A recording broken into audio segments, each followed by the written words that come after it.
하나님의 말씀은 요한복음 4장 23절 말씀입니다. 아버지께 참되게 예배하는 자들은 영과 진리로 예배할 때가 오나니 곧 이때라. 아버지께서는 자기에게 이렇게 예배하는 자들을 찾으시느니라. 요한복음 4장에는 예수님과 사마리아 여인과의 대화가 기록되어져 있습니다. 그리고 이 짧은 대화 속에서 우리는 참된 예배가 무엇인지에 대해서 살펴볼 수 있습니다. 몇 가지를 강조하면 오늘 말씀을 이어가기를 소망하는데요. 첫 번째, 참된 예배는 영과 진리로 예배하는 것입니다. 영과 진리로 예배한다. 여러분 무슨 말일까요? 무슨 의미일까요? 저는 오늘 이렇게 설명드리고 싶습니다. 그것은 바로 예수님이 보내신, 그리고 우리에게는 이미 보내주신 또 다른 보혜사 진리의 성령 안에서 예배 드리는 것이고요. 이는 특별히 성령의 임재와 연관이 있다고 말씀드리고 싶습니다. 사랑하는 여러분, 제가 잠시 질문을 드리고 싶네요. 여러분들은 예배에 있어서 가장 중요한 것이 무엇이라고 생각하십니까? 지금도 우리 예배 드리고 있죠. 또 어떤 분은 평생을 예배하는 살지요. 일주일의 삶을 주일 예배, 금요 예배, 수요 예배, 매일 새벽 예배 등 예배 중심으로 살아가고 계시는 귀한 분들이 많으십니다. 그 수많은 예배들 중에서 가장 중요한 것은 무엇일까? 말씀이 제일 중요하다. 예배에 있어 중요한 것은 말씀이다. 또 어떤 분은 찬양이다, 기도다. 또 어떤 분은 성도와의 교제다라고 이야기하시는 분들도 계시겠죠. 네, 좋습니다. 다 좋은 대답입니다. 하지만 오늘 이후부터는 여러분과 저의 대답이 좀 이렇게 바뀌었으면 좋겠는데요. 왜냐하면 예수님은 참된 예배에 대해서 이미 오늘 본문을 통해서 가르쳐 주시고 계시기 때문입니다. 그리고 예수님은 진리의 성령이 임재하는 것, 그 진리의 성령 안에서 예배하는 것, 이것이 참된 예배라고 가르쳐 주고 계십니다. 따라서 예배에 있어서 가장 중요한 것은 무엇인가? 바로 예배를 받으시는 성령님이 임재하시는 것임을 우리가 믿어야 할 것입니다. 오늘 예배도 마찬가지입니다. 우리 전도사님이 최선을 다해 찬양을 준비했고 했어요. 또 우리 자매가 아름다운 기도를 올려드렸죠. 또 제가 지금 이렇게 최선을 다해 말씀을 전하고 있습니다. 또 이렇게 멋진 장소에서 우리는 예배드리고 있지요. 여러분, 이 모든 구성들이, 하지만 그 이 구성만으로 예배가 되지는 않습니다. 엄밀히 말하면 이 모든 구성들은 요리로 치면 재료일 뿐입니다. 그리고 그 재료로 이제 우리는 예배라는 요리를 해야 하는데, 이 요리를 하는 분은 예배 셰프, 그분은 성령님이시며 그 진리의 성령이 오셔서 임재하실 때 이 모든 것이 예배가 된다라는 거예요. 우리의 찬양을 받으시고 우리의 기도를 받으시고 우리의 메시지에 그분의 음성을 심겨주실 때에만, 그 진리의 성령이 모든 것을 인도하고 끌고 가실 때에만 참된 예배가 이루어진다. 여러분, 저는 그것이 예배에서 가장 중요한 것이라고 믿습니다. 그리고 더욱 신비한 것은 그 예배 가운데 강력한 성령의 임재로 말미암아 우리는 영광에서 영광으로 변화됨을 믿으시기를 바랍니다. 여러분, 이것이 예배가 주는 유익이다라고 저는 믿습니다. 지친 영혼들, 상처 입은 영혼들, 어둠의 영혼들은 임재하시는 성령님으로 말미암아 예수 그리스도의 빛을 보며 또 그 빛을 얻으며 또 그 빛으로 살아가게 되는 것, 영광에서 영광으로 바뀌는, 이것이 예배 안에 이루어지는 것이지요. 내가 생각하지 않았던 고백, 결단, 헌신과 선교가 이 예배 안에서 영광을 맛보았기 때문에 임재하시는 성령으로 말미암아 from glory to glory가 되었기 때문에 우리는 참된 예배 안에서 성령님 안에서 우리 자신이 예배로 드려지게 된다는 것입니다. 그렇기 때문에 여러분, 참된 예배를 드리기 원한다면 오늘도 우리는 성령님을 의지하며 성령님을 초청해야 하는 것입니다. 그리고 그 성령 안에서 우리 예배가 드려져야 하는 것입니다. 오늘 우리가 준비한 모든 순서들의 그 재료들에 하나님 임재하셔서 이 순간을 영광스러운 예배의 순간을 바뀌어달라고 우리는 구해야 하는 것이죠. 두 번째, 참된 예배는 장소를 뛰어넘는다는 것을 우리가 기억했으면 좋겠습니다. 요한복음 4장에서 등장한 사마리아 여인은 이렇게 질문합니다. 4장 20절, 우리 조상들은 이 산에서 예배하였는데 당신들의 말은 예배할 곳이 예루살렘에 있다 하더이다. 그리고 이 질문에 예수님이 이렇게 대답하시죠. 예수께서 이르시되 여자여, 내 말을 믿으라. 이 산에서도 말고 예루살렘에서도 말고 너희가 아버지께 예배할 때가 이르리라. 여러분, 사마리아 출신인 이 여인은 예배는 자신들의 조상들의 산이었던 그리심산에서 드려져야 한다고 배웠습니다. 그러나 유대인들은 반면에 예루살렘에서 예배를 드려야 한다고 주장했습니다. 그래서 이것이 사마리아인과 유대인 간에 굉장히 큰 논쟁이 됐었습니다. 자, 그런데 여기서 예수님은 무엇을 강조하시죠? 이 산에서도 말고 예루살렘에서도 말라는 거예요. 그리시 산도 아니고 예루살렘 성도 아니라는 거예요. 예배는 장소가 중요한 게 아니라는 것이죠. 그게 교회 아니건 교회 바뀌건, 그게 집이건 회사건, 온라인이건 오프라인이건, 그게 중요한 게 아니라는 거예요. 여러분, 요즘도 우리는 이러한 논쟁을 하고 있지 않습니까? 그런데 그게 전혀 중요한 논쟁이 아니고, 정말 중요한 건 때와 시기인데, 그 때는 바로 성령이 임재하시는 때, 성령이 초청되는 그때, 성령을 모시는 그 때라는 것이죠. 여러분, 이게 무슨 말입니까? 어디서냐는 어디서든 상관없고, 내가 성령님을 초청하고 성령님이 임재하신다면, 그것은 아니건 바뀌건 사람이 많은 곳이건 적은 곳이건 예배의 장소가 되니 우리는 어디서든 언제든지 하나님을 예배할 수 있다는 것을 설명하는 것입니다. 여러분, 장소는 물론 소중합니다. 교회라는 장소, 건물, 모임의 측면에서 매우 장소는 소중하고, 저도 좀 장소가 좀 있었으면 좋겠습니다. 그런데 여러분, 장소가 좋은데 성령이 안 계시다면, 건물이 삐까뻔쩍한데 성령이 없다면, 에어컨 나오고 그늘지고 히터 나오고 따뜻하지만 성령이 안 느껴진다면, 그건 광야의 동굴보다 못하지 않느냐라는 것을 이야기 드리고 있습니다. 즉, 내가 어디서 예배를 드리던, 무엇을 하며 예배를 드리던, 그 교회에 있던, 교회 밖에 있던, 회사에 있던, 학교에 있던, 저희처럼 바닷가에 있던, 바깥에 있던, 진리의 성령님이 임하시는 그때와 그 장소라면 오늘 거기서 우리는 참된 예배를 드릴 수 있다라는 것이죠. 저는 그게 바로 영과 진리로 예배드리는 모습 중에 하나임을 예수님이 가르쳐주고 계시다고 믿습니다. 그러니까 여러분, 이게 어떻게 보면요, 넓은 예배로의 초대인 것입니다.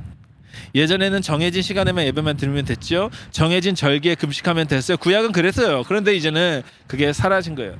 그게 없어진 거예요. 그게 한계가 넓어진 거예요.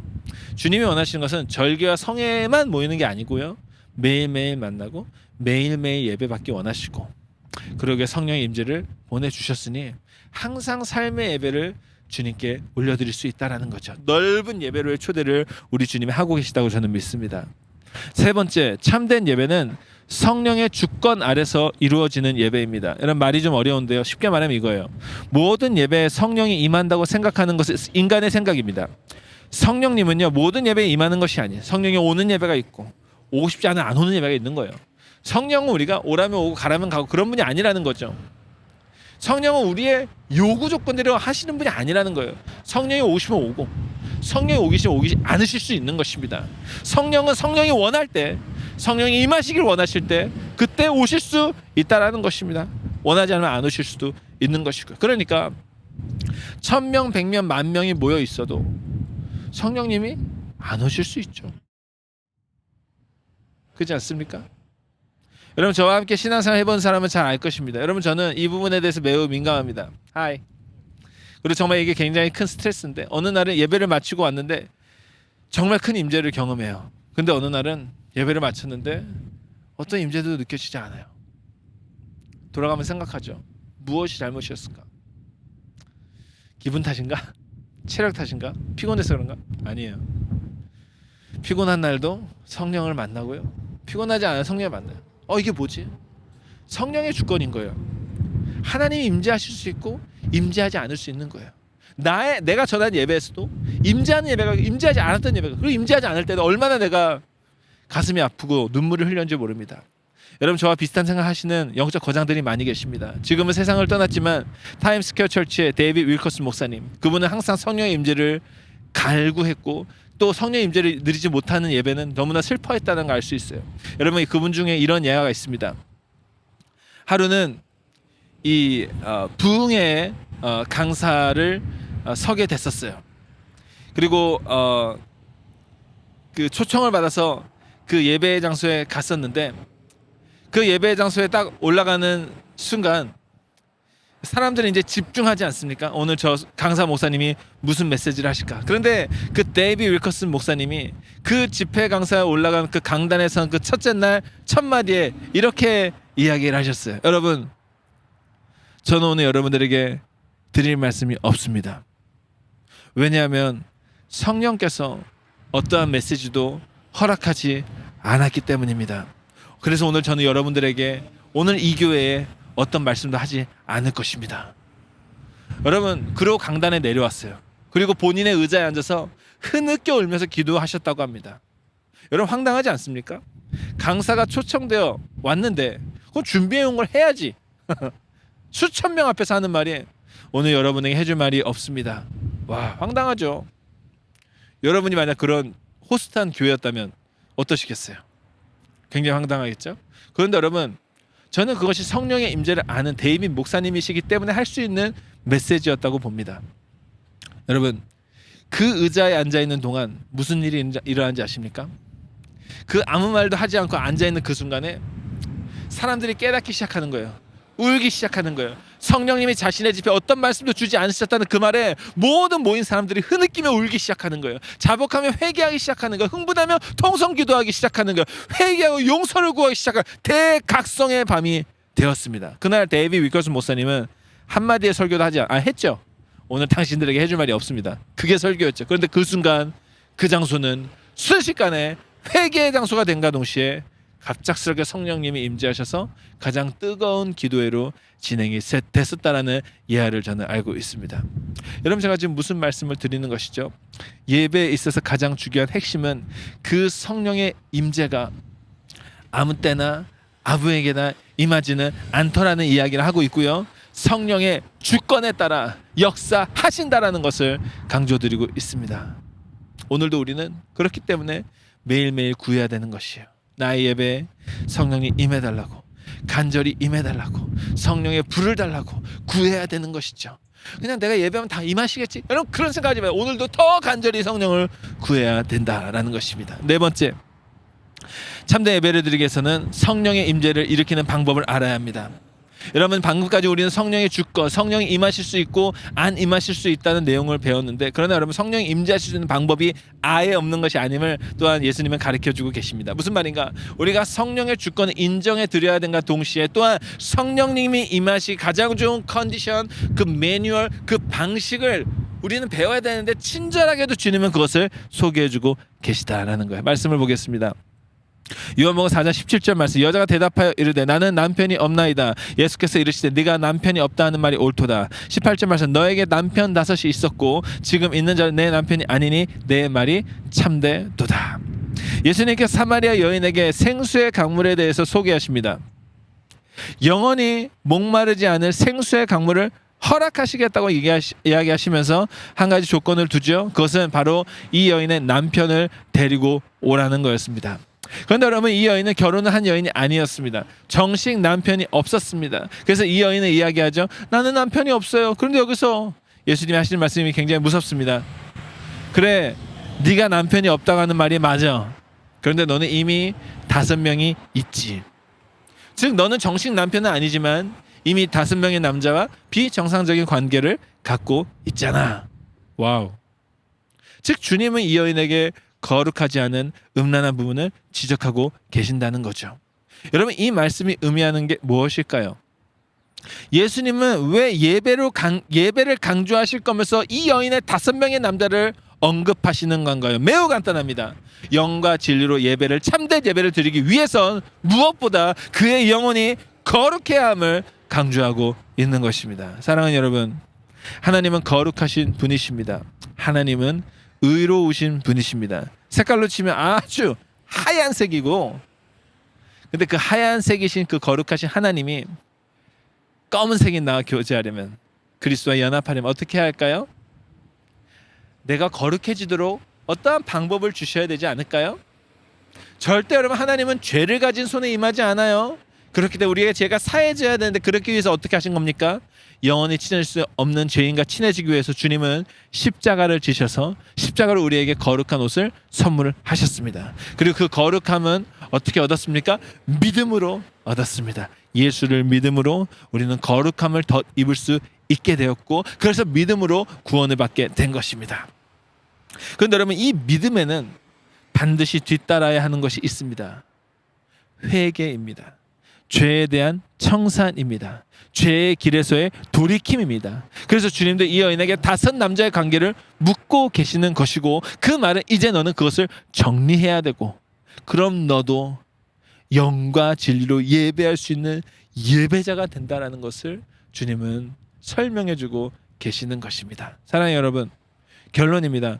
어떻게 성령의 임재를 경험할 수 있을까요? 어떻게 해야 성령의 임재를 일으킬 수 있을까요? 어떻게 해야 성령이 내게 오늘 임하실까요? 어떻게 해야 우리가 진짜 참된 예배자가 될까요? 그 first step은 죄사함에 있다. 거룩함에 있다. 여러분, 거룩함을 유지하셔야 합니다. 깨끗한 그릇으로 주님께 나아가 주님을 찾으셔야 합니다. 그때 진리의 성령은 여러분과 저에게 그리고 강력하게 임하실 것을 저는 믿습니다. 여러분, 성경은 청년들을 향해 새벽 이슬과 주의 청년이라고 소개합니다. 여러분, 새벽 이슬 무엇을 의미하지요? 신선함과 동시에 연약함을 소개합니다. 이슬은 힘이 없습니다. 비가 아니기 때문이죠. 즉 우리는 죄에 대해서 매우 연약합니다. 세상에 대해서 매우 연약합니다. 그러나 그것을 이겨내는 강한 청년들이 반드시 되어야 하는 것입니다. 여러분, 예전에 신학교 수업 시간에 어떤 한 선교사님 오셔서 강의를 해주셨는데 강의 마치고 되게 욕을 많이 먹었던 기억이 납니다. 혼쭐이 나셨어요. 왜 그랬냐면 그 설교 중에 이런 이야기가 있었기 때문이에요. 강남역에 큰 교회가 많은데 왜 강남역은 더 타락했습니까? 그 유명 교회들이 제 역할을 하지 않았거나 거기 성도들이 제대로 믿지 않아서 아닙니까? 그렇게 설교했었거든요. 그래서 그 설교 마치자 강남역에서 사역하는 모교회 출신 전도사님들, 신학생들이 엄청 몰아붙여가지고 혼쭐이 나셨습니다. 저도 그걸 보면서 아니, 교회는 교회고 세상은 세상이지. 교회가 얼마나 열심히 하는데 한 도시가 타락하는 걸 왜 교회 탓을 해? 라고 저도 그때 어린 나이에 생각했던 기억이 납니다. 근데 여러분, 제가 좀 생각이 지금은 좀 바뀌었습니다. 여러분, 딱 이 공식이에요. 참된 예배가 일어난다면 성령이 임하시겠죠. 그리고 성령이 임하시면 영광에서 영광으로 바뀌겠죠. 그런 개인과 가정과 사회와 도시와 국가 전체의 트랜스포메이션이 자연스럽게 일어나는 것, 이것이 바른 공식입니다. 그런데 결과가 어떻습니까? 결과로 열매로 봐야 돼요. 트랜스포메이션은 무슨 기독교가 현재 무너지고 있습니다. 기독교가 무너진다는 말은 하나님의 공의와 정의가 공격받고 있다는 말이죠. 하나님이 기뻐하지 않는 법들이 나타나고 있어요. 심지어 기독교 국가인 미국에서도 이런 일이 일어나고 있습니다. 여러분, 도시는 어떻습니까? 여러분의 도시는 어떻습니까? LA는 어떻습니까? 서울은 어디 있습니까? 보여지는 것은 많이 발전이 됐겠죠. 건물은 높아졌겠죠. 그런데 보여지지 않는 것은 어때요? 사람들의 강팍함은 어때요? 범죄율은 어때요? 그들의 영성은 어떻습니까? 성령이 과연 강력하게 임하여 트랜스포 영광에서 영광으로 바뀌었습니까? 그럼 우리는 돌아봐야 하는 거예요. 과연 나의 예배가 살아있는가? 과연 나의 예배가 이루어지고 있는가? 과연 나는 영과 진리로 진리의 성령이 임하시는 예배를 드리고 있는가? 만약 그렇지 않았다면 오늘 우리는 점검해야 된다는 것이죠. 무엇을? 내 자신의 거룩함을. 나에게 5 남자는 없었는지, 음란한 죄는 없었는지, 시험의 죄는 없었는지, 내면은 죄는 없었는지, 내 안에 하나님 임재하실 수 없는 더러운 엉겅퀴는 없는지 말이죠. 그리고 그것을 오늘 사마리아 여인처럼 제거할 때 여러분과 저는 참된 예배자가 될 수 있다. 그리고 하나님이 찾으시는 예배자가 된다는 것을 저는 믿습니다. 여러분과 제가 그러한 예배자들이 되시기를 주님의 이름으로 축원하며 이번 한 주 그러한 하나님이 찾으신 예배자가 되기를 주님의 이름으로 축원합니다. 기도하겠습니다. 하나님 아버지, 내 안에 모든 더러운 것을 회개합니다. 용서하여 주시옵소서. 하나님, 내 안에 하나님 기뻐하지 않는 하나님 임재를 방해하는 그 어떤 것이 있다면 이 시간에 성령의 불로 다 태워 주시옵소서. 그래서 내가 거룩한 주님의 그릇으로 주님을 담아내며 From glory to glory, 영광에서 영광으로 변화되는 그 참된 예배를 경험하는 주님의 사람 되게 하여 주시옵소서. 매 순간, 깨어있는 모든 순간 성령의 임재로 살아가게 하시고 성령의 임재와 함께 동행하는 주님의 사람들이 되게 하여 주시옵소서. 이제는 우리 구주 예수 그리스도의 은혜와 하나님 아버지의 극진하신 사랑과 성령님의 감동 감화 교통 위로 충만 번성 정복의 역사가 참된 예배를 드리기 원하는 모든 주님의 예배자들 가운데 이제부터 영원토록 함께 있을지어다. 아멘.